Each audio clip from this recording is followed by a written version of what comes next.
pernah tak anda terfikir, masa tengah tengok ayam kat kampung tu kan, yang anda mungkin sebenarnya tengah tenung sedara terdekat pemangsa paling ganas pernah hidup atas muka bumi ni? Bunyinya macam tak masuk akal kan?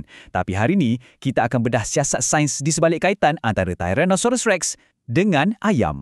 Jadi, macam mana pula pemangsa paling digeruni di planet ni boleh ada kaitan dengan haiwan ternakan biasa? Jom, kita ikut jejak bukti saintifik yang dah berjaya membongkar satu misteri keluarga yang usianya dah 68 juta tahun.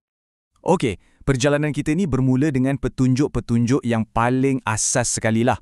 Untuk berpuluh-puluh tahun, para saintis hanya ada satu jenis bukti utama je untuk dikaji, tulang fosil.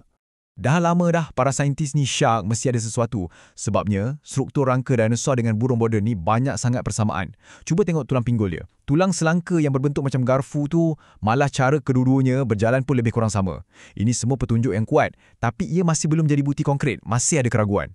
Dan lepas tu, boom! Segalanya berubah. Inilah dia titik perubahan dalam cerita kita, satu penemuan yang boleh dikatakan gabungan antara sains, nasib dan sikit keputusasaan.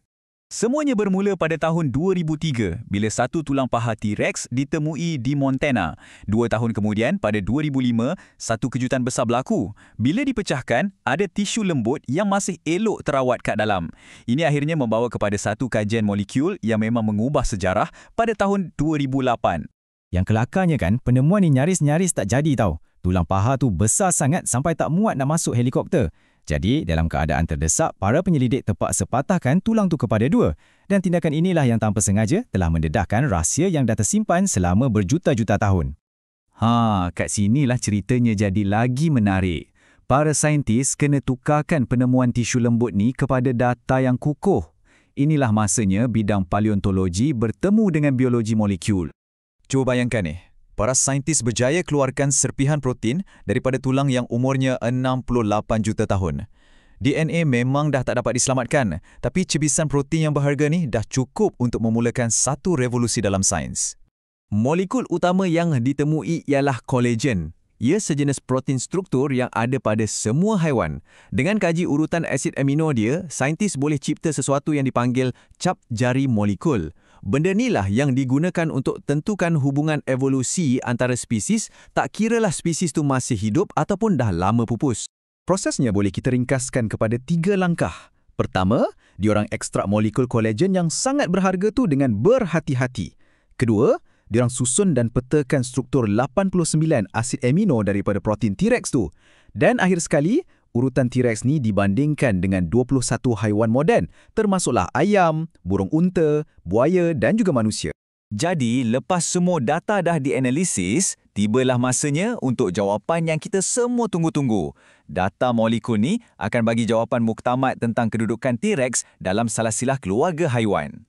Dan keputusannya memang tak dapat disangka lagi. Analisis ni mengesahkan kedudukan T-Rex, memberikan bukti molekul yang pertama seumpamanya yang menghubungkan dinosaur bukan burung dengan saudara mara modennya. Teori-teori lama akhirnya dapat sokongan yang padu.